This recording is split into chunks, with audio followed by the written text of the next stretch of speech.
Welcome. So, Synthesis of Yoga, Introduction, Chapter 2, The Three Steps of Nature.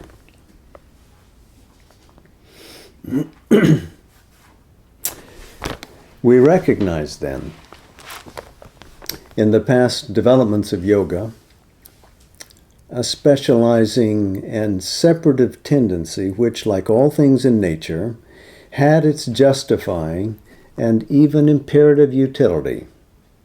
And we seek a synthesis of the specialized aims and methods which have in consequence come into being. So one unitive experience, branching out into various schools, you might say, and what we're trying to do is, again, arrive at a synthesis, and we discussed what the nature of that term, synthesis, means last time.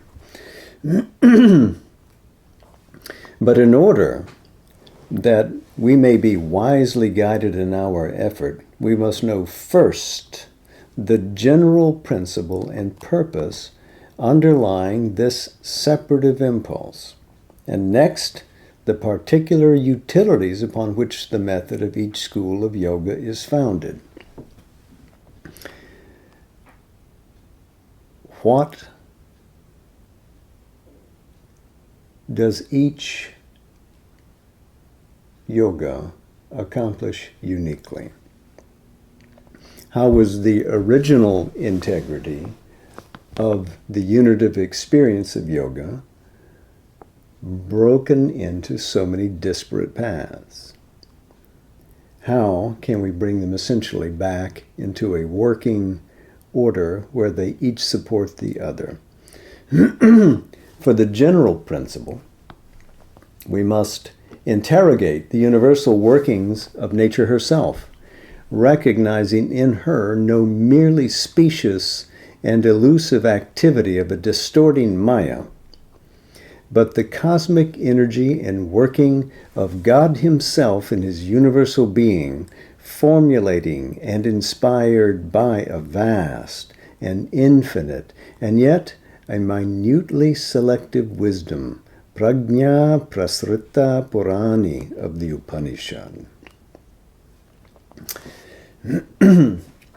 So, the implication is that every aspect of nature, each order, each fold in the material of nature, can offer a different avenue, a different method, a different approach, a different perspective towards the one essential reality of existence. All of them lead to something real. And none of them is elusive.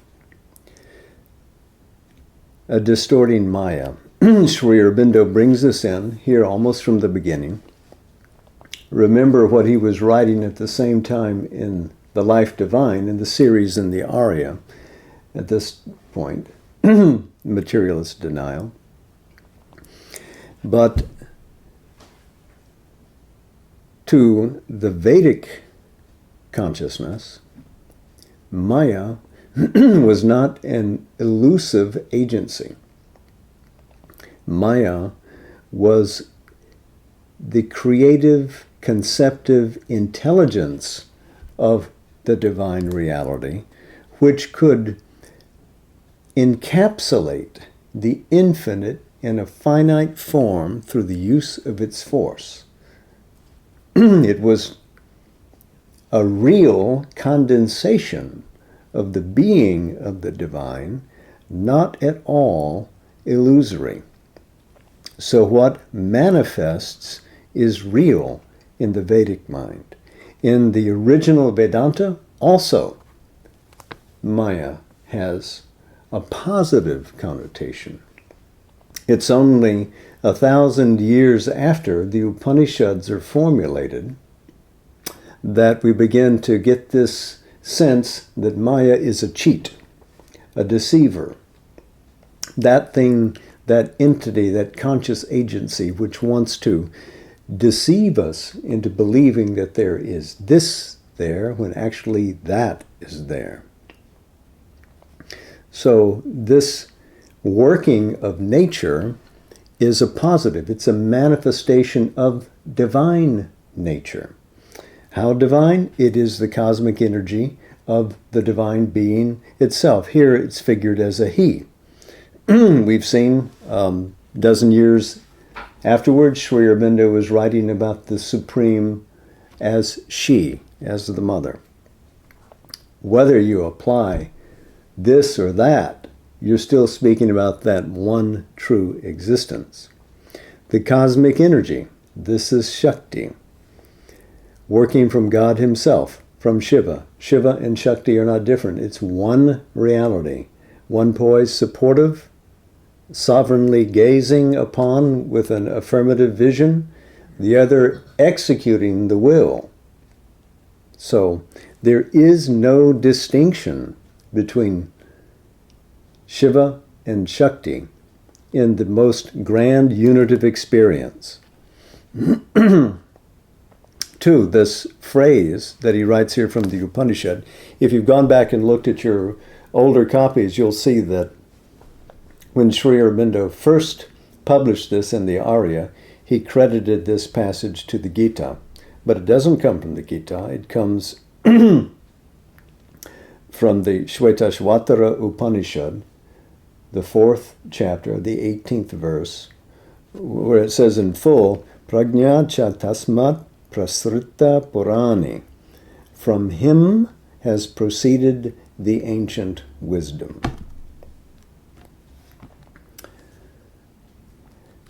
So, we have to look at the various methods of yoga, the many different sadhanas, the spiritual paths that take you to this experience which lifts you out of your divided self and into the experience of that one.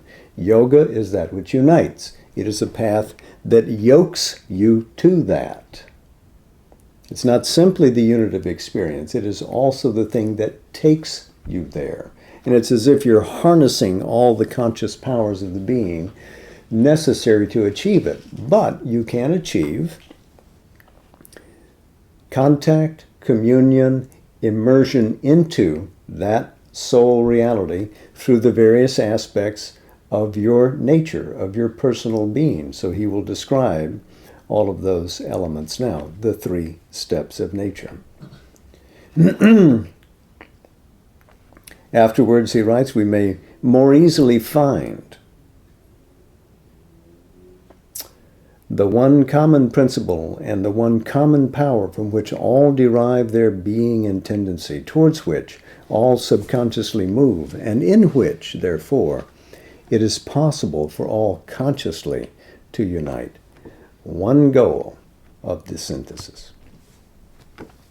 The progressive self-manifestation of nature in man, termed in modern language his evolution, must necessarily depend upon 3 successive elements. So, evolution, let's talk about that for a moment. The term comes from the Latin evolvere, to roll from. So, to unroll, to disclose.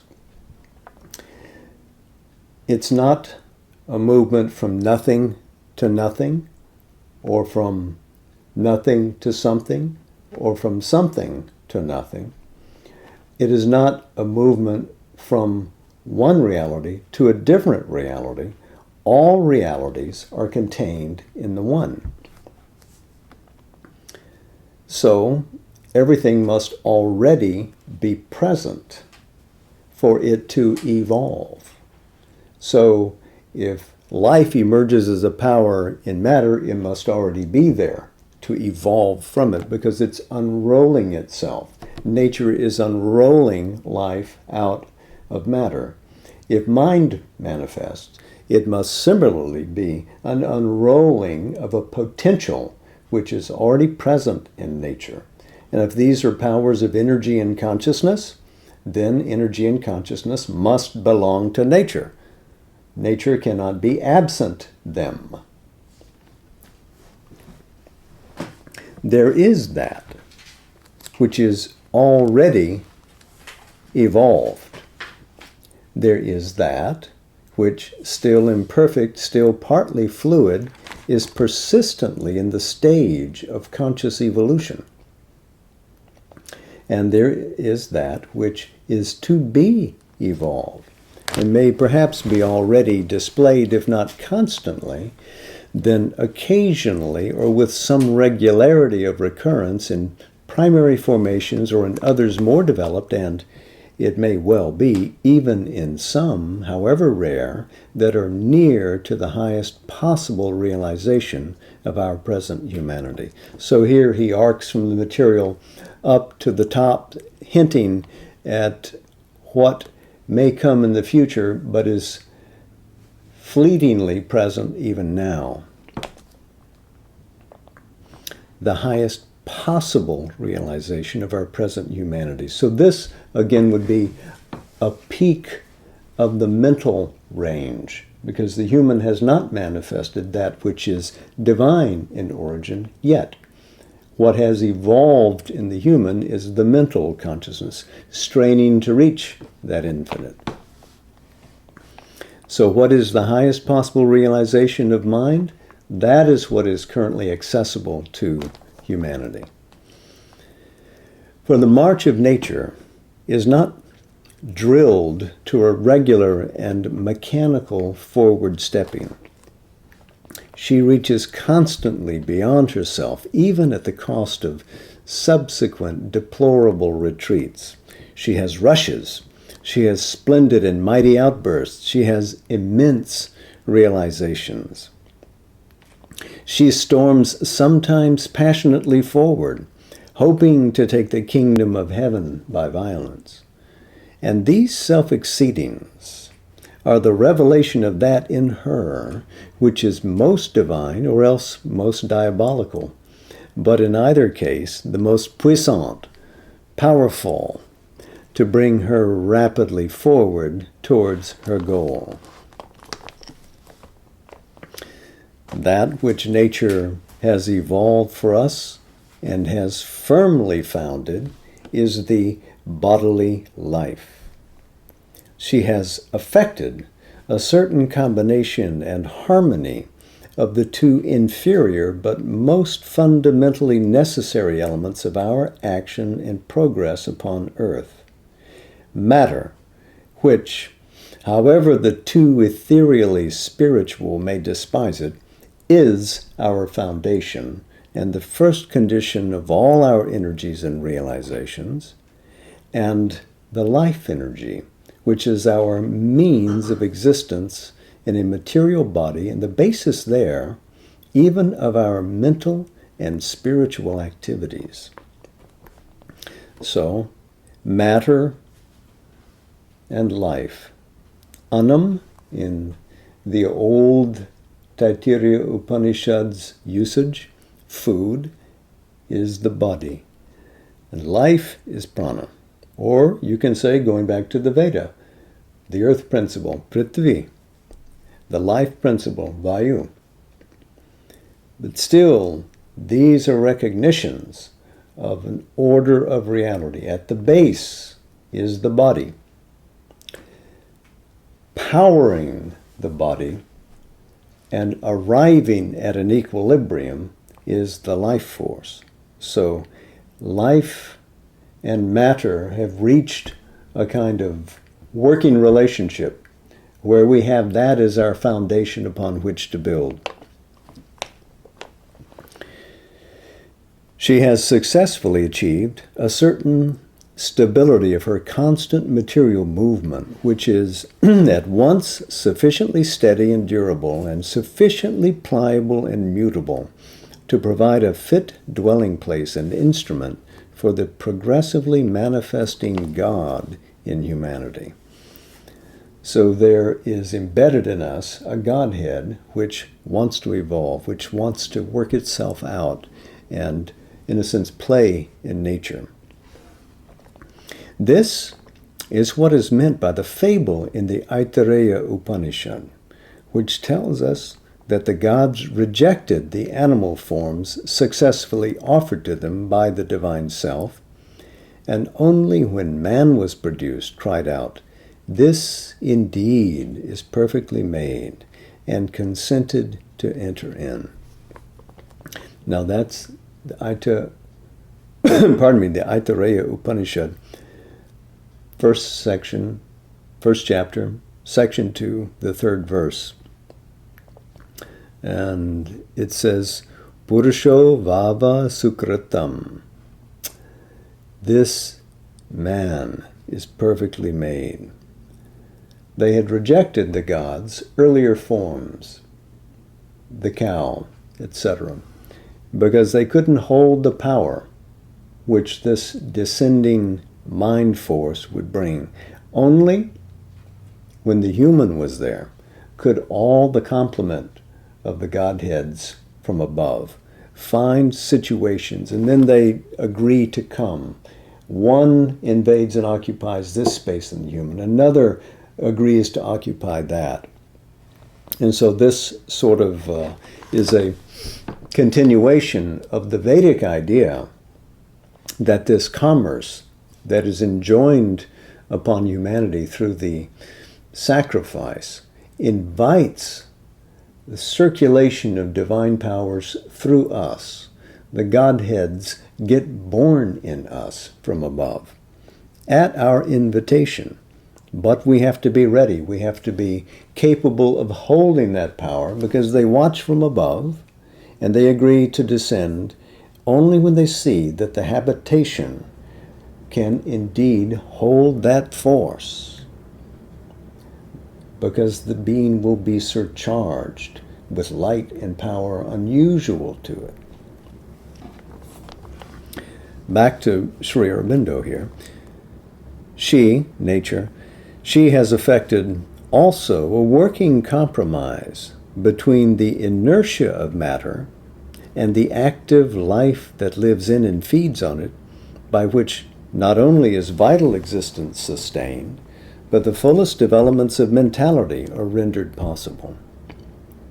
This equilibrium constitutes the basic status of nature in man and is termed in the language of yoga his gross body, composed of the material or food sheath and the nervous system or vital vehicle. He has a note here. Anakosha and pranakosha. Anna, as we've said, is the food sheath, anakosha, and pranakosha. Now this, we often think, occurs as a term, kosha, in the Taittiriya Upanishad, because that is the Bliss Upanishad where all the various orders of being are discussed. But actually the word does not occur there. Sharira is the preferred term there. But the idea of a kosha, which is from the Rig Veda and the Atharva Veda, a cask, a pail, a bucket, and later as a sheath, the 5 different bodies are seen as sort of onion skins covering the reality of the soul. But the idea is that the kosha carries the force of prana, the intelligence of mind within it. You find this really coming into being in the Pangala Upanishad. And you can find that there in the 2nd chapter and the 5th verse, where they're discussing the 5 sheaths and the subtle body. Also, gross body could be called the stula sharira, or the stula deha. And what that connotes is that both body and life are combined, or working together.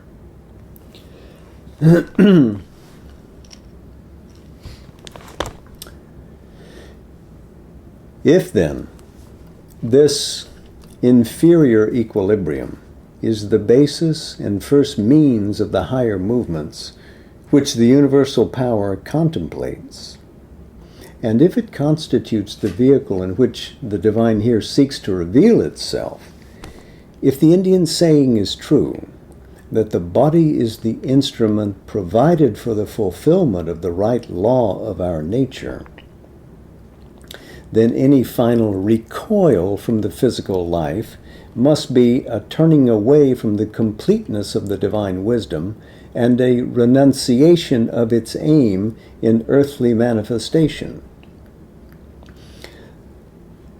Such a refusal may be, owing to some secret law of their development, the right attitude for certain individuals, but never the aim intended for mankind.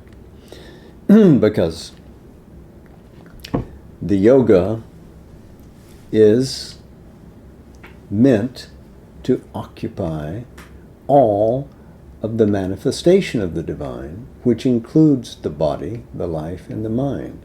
So everything must be part of a larger plan of yoga. Regardless of whether the sannyasin, aiming for drastic release, has justice in his individual effort, it can't be part of that which would become a cosmic yoga. The aim of the cosmos is not to retire back into the absolute from which it manifested, but to fulfill itself through the eonic evolution, of which our conscious growth is part of the scene.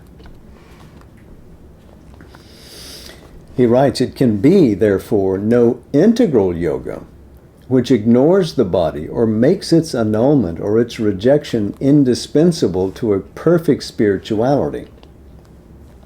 Rather, the perfecting of the body also should be the last triumph of the spirit, and to make the bodily life also divine must be God's final seal upon his work in the universe. And he, Sri Aurobindo, was personally working on this even as he wrote these lines. We find that, of course, in his record of yoga, which he kept privately for years together. The obstacle which the physical presents to the spiritual is no argument for the rejection of the physical. For in the unseen providence of things, our greatest difficulties are our best opportunities. A supreme difficulty is nature's indication to us of a supreme conquest to be won and an ultimate problem to be solved. It is not a warning of an inextricable snare to be shunned or of an enemy too strong for us from whom we must flee. So the impossible is only that which hasn't been done yet. Equally, the vital and nervous energies in us are there for a great utility. They too demand the divine realization of their possibilities and our ultimate fulfillment. So, if the inclusion of the physical is part of yoga, then also the inclusion and perfection of the life force in us is part as well. The great part assigned to this element in the universal scheme is powerfully emphasized by the Catholic wisdom of the Upanishads. As the spokes of a wheel in its nave, so in the life energy is all established. The triple knowledge and the sacrifice and the power of the strong and the purity of the wise. Under the control of the life energy is all this that is established in the triple heaven. This from the Prashna Upanishad. Prashna means question. It is, therefore, no integral yoga that kills these vital energies, forces them into a nerveless quiescence, or roots them out as the source of noxious activities. Their purification, not their destruction, their transformation, control, and utilization is the aim in view with which they have been created and developed in us. So it is not the annihilation of the body, the renunciation of life that is required of us, but turning to them and bringing them into the larger purview of what is perfectible. And this, of course, is part of the work of the Tantric synthesis and certainly of Hatha Yoga, the forceful yoga. If the bodily life is what nature has firmly evolved for us as her base and first instrument, it is our mental life that she is evolving as her immediate next aim and superior instrument. This and her ordinary exaltations is the lofty, preoccupying thought in her.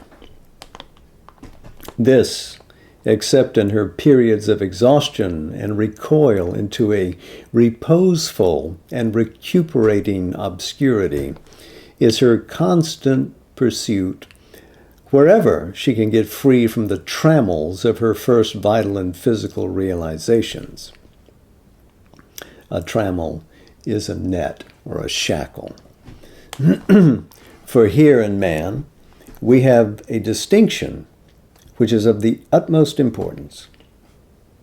He has in him not a single mentality, but a double and a triple, the mind material and nervous, the pure intellectual mind which liberates itself from the illusions of the body and the senses, and a divine mind above intellect, which in its turn liberates itself from the imperfect modes of the logically discriminative and imaginative reason. So it becomes more complex, of course, in later years, and you've read it in The Life Divine, and read it probably in his letters on yoga.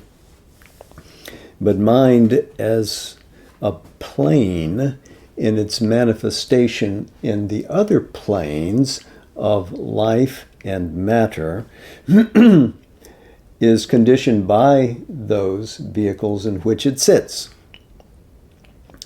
And also it is conditioned by the descent of a higher light from above into it. So it can be conditioned, and it certainly is conditioned by and dulled by the obscurity of the body and the passions of the vitality, but is illuminated and uplifted by the descent of a higher consciousness as it moves into it.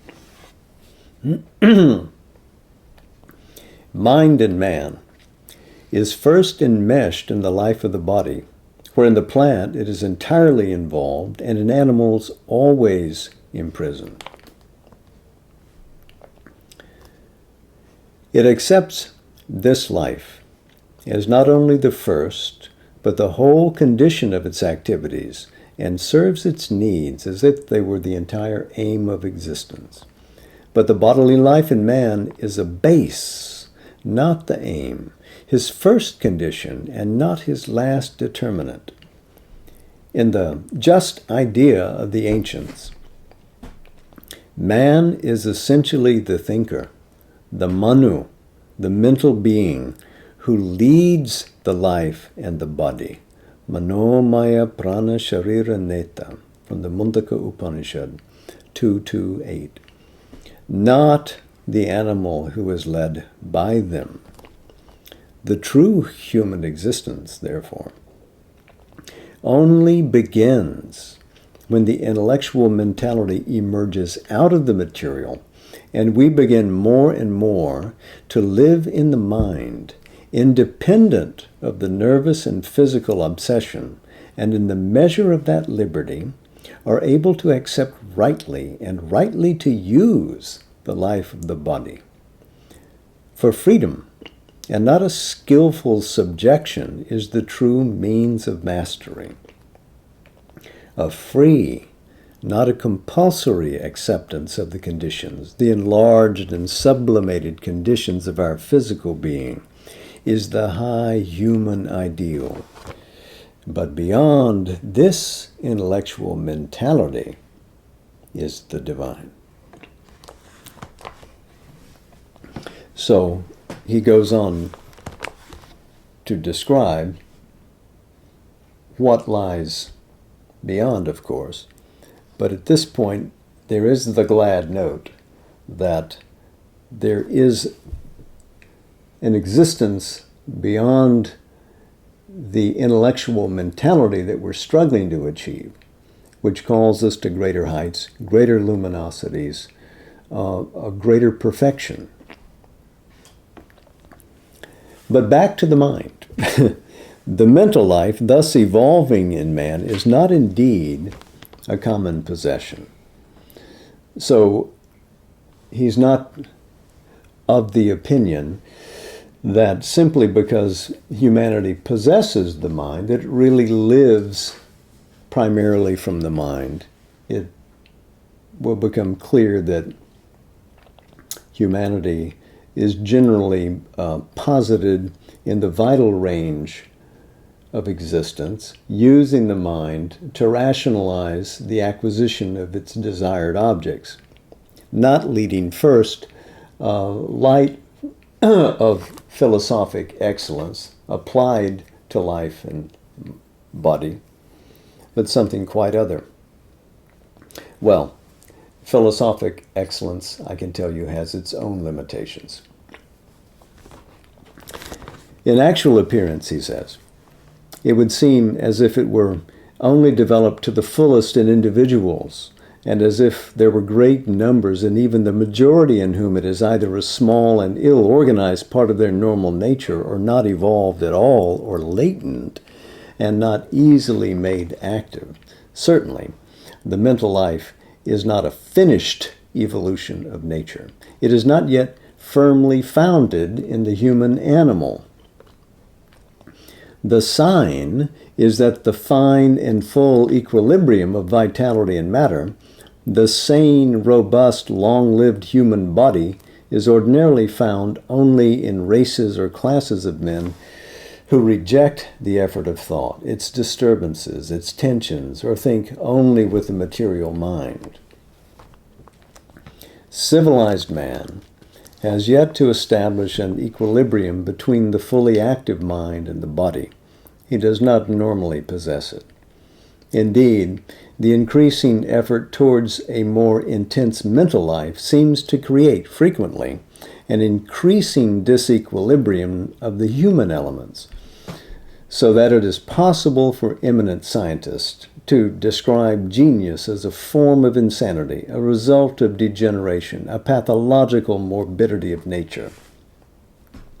The phenomena which are used to justify this exaggeration, when taken not separately but in connection with all other relevant data, point to a different truth.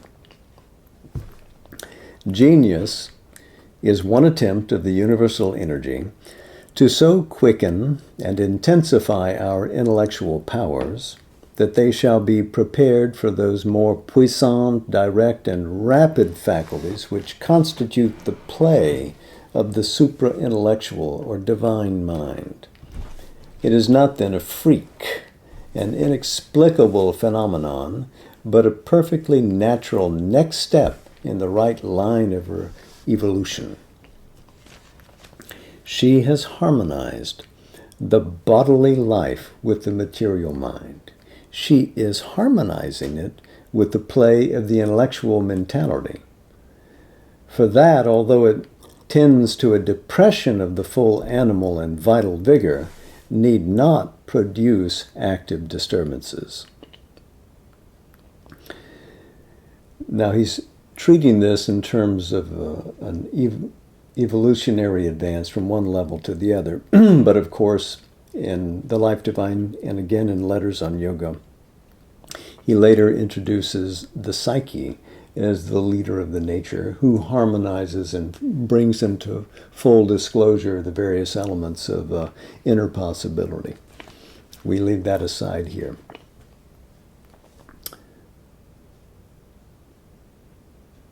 And as she is shooting yet beyond in the attempt to reach a still higher level. Nor are the disturbances created by her process as great as is often represented. Some of them are the crude beginnings of new manifestations. Others are an easily corrected movement of disintegration, often fruitful of fresh activities, and always a small price to pay, for the far-reaching results that she has in view. We may perhaps, if we consider all the circumstances, come to this conclusion that mental life, far from being a recent appearance in man, is the swift repetition in him of a previous achievement from which the energy in the race had undergone one of her deplorable recoils. The savage is perhaps not so much the first forefather of civilized man as the degenerate descendant of a previous civilization. For if the actuality of intellectual achievement is unevenly distributed, the capacity is spread everywhere. So again, this takes the old theme of the golden age of the past, and where we are now is fallen from the truth of those earlier times. And he's writing throughout the rest of this paragraph in a sort of mocking sense, a sort of ironic tone. So do bear that in mind. For if the actuality of intellectual achievement is unevenly distributed, the capacity is spread everywhere. It has been seen that in individual cases, even the racial type considered by us the lowest, the Negro fresh from the perennial barbarism of Central Africa, is capable, without admixture of blood, without waiting for future generations, of the intellectual culture, if not yet of the intellectual accomplishment of the dominant European. Now, this is his skillful way of presenting an argument against racism while using the terms that racists will be familiar with. So, again, be a little subtle in your reading of it. Even in the mass, men seem to need, in favorable circumstances, only a few generations to cover ground that ought apparently to be measured in the terms of millenniums.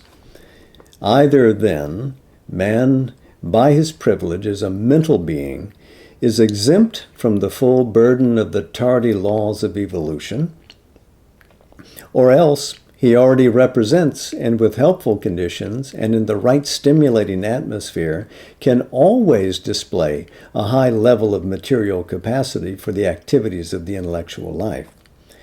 It is not mental incapacity, but the long rejection or seclusion from opportunity and withdrawal of the awakening impulse that creates the savage. Barbarism is an intermediate sleep, not an original darkness. So he has actually argued against this perspective that there are gradations of humanity. Give somebody a body with a brain and a soul, and they can become whatever anybody can become, is his position. And he's held that position from the time that he was a student in England. When he came back to India, pronounced it again, and believed it to the last. The long rejection or seclusion from opportunity can create the dull and the torpid, and that is wrong. And to Sri Aurobindo, all of society should be capable of living a simple but rich existence, that the social order should offer us the fullness of what the psychological wealth is that comes with a full understanding and embrace of nature. It isn't that you have to pile up goods on the gross physical plane to be successful in life. But what is your inner probity? What can you reach in the inner dimensions? Those are the treasures. Those are the pearls without price. So barbarism is an intermediate sleep, not an original darkness. And by the way, the idea savage is a word that is really taken from the Latin silvaticus, pertaining to the woods, the people who live in the woods. Just as those who consider themselves to be civilized call those folks out there heathens because they live in the heath. They're people who live in nature. Sri Aurobindo fully embraces and unites himself with those. The savage, which means, to common usage in English, the wild, the uncivilized, the uncultured, sounds better and better. Except that we want to grow through the mind and beyond it. We want to keep those vital aspects of the material existence, but reach soul depth and reach suprarational levels and bring all into harmony. There is a great hymn that we'll bring in at some point, perhaps, from the Atharva Veda, which you can go to our website and listen to Vasanti Rao sing.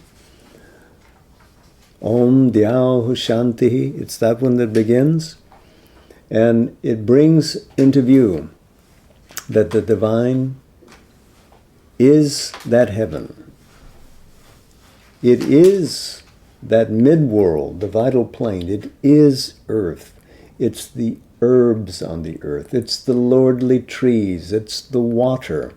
It's all the gods of the cosmos. It's the Brahman from which all manifest. All reachable in peace. What is interesting in the hymn is that there's no mention of the human life. It describes this world, this grand world, this nature that we greet and meet as being full of peace at every level. And what the human viewing it wants is to feel that peace from the divine, that peace from the realm of the gods, that peace in the breadth of the mind, in the vastness of the heart, in all the materiality around, reaching down into the roots of the earth. Peace, peace, only peace. May that very peace come to me. Go listen to her sing it. So I think we're going to stop there for the night. We're moving at roughly the same pace that we did in the Life Divine. And we'll gather again and finish this chapter on the 3 steps of nature next time. This is a section from Savitri, Book 1, the Book of Beginnings, Canto 3, The Yoga of the Soul's Release. This is on page 35. That is not correct. We begin on page 34.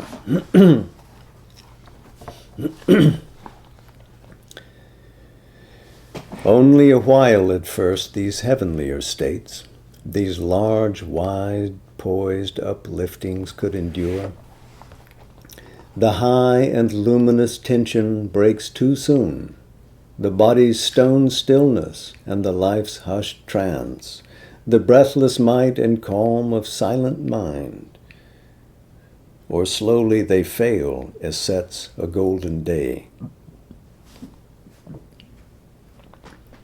The restless nether members tire of peace, a nostalgia of old little works and joys, a need to call back small familiar selves, to tread the accustomed and inferior way, the need to rest in a natural pose of fall, as a child who learns to walk can walk not long, replace the tightened will forever to climb, on the heart's altar dim the sacred fire. An old pull of subconscious chords renews. It draws the unwilling spirit from the heights, or a dull gravitation drags us down to the blind-driven inertia of our base. This, too, the supreme diplomat can use. He makes our fall a means for greater rise. For into ignorant nature's gusty field, into the half-ordered chaos of mortal life, the formless power, the self of eternal light, follow in the shadow of the Spirit's descent. The twin duality forever one. chooses its home mid the tumults of the sense. He comes unseen into our darker parts, and curtained by the darkness, does his work, a subtle and all-knowing guest and guide, till they too feel the need and will to change. All here must learn to obey a higher law. Our body's cells must hold the immortal's flame. Else would the spirit reach alone its source, leaving a half-saved world to its dubious fate. Nature would ever labor unredeemed. Our earth would ever spin unhelped in space. And this immense creation's purpose fail, till at last the frustrate universe sank undone. Even his godlike strength to rise must fall. His greater consciousness withdrew behind.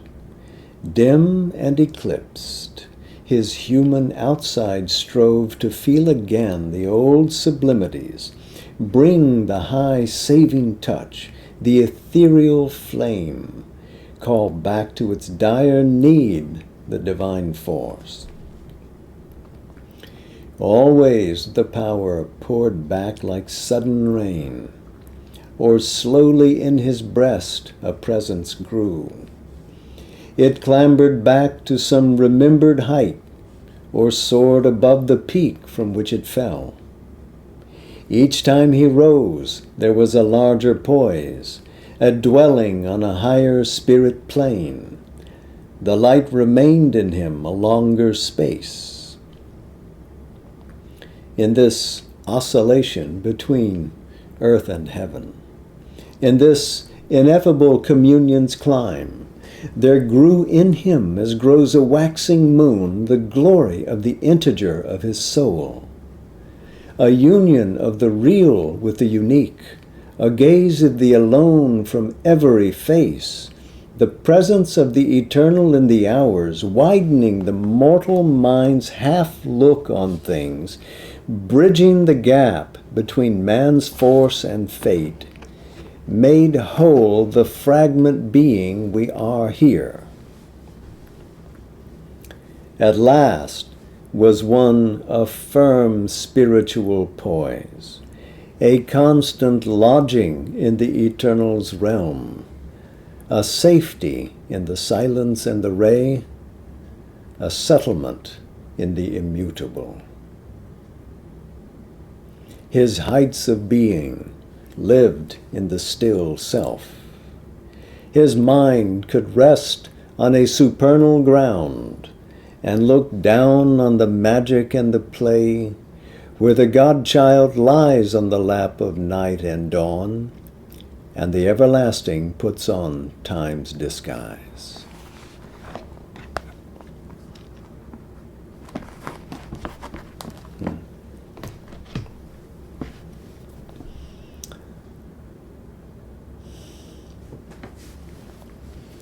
Before I go, I promised to say hello to you all from some ashramites who ironically are in Pensacola, Florida right now to attend a grand wedding. And on their behalf, I call you to witness with favor this new marriage between Anna and Abhishek. And they will come and greet you in various parts of the country in California ere they go back to Pondicherry. So light and love to you all. Namaste. Jai Ma. And to all on Zoom, much love from here. Good to see you. You poor things, you have to look at me. I pity you. Better luck next time.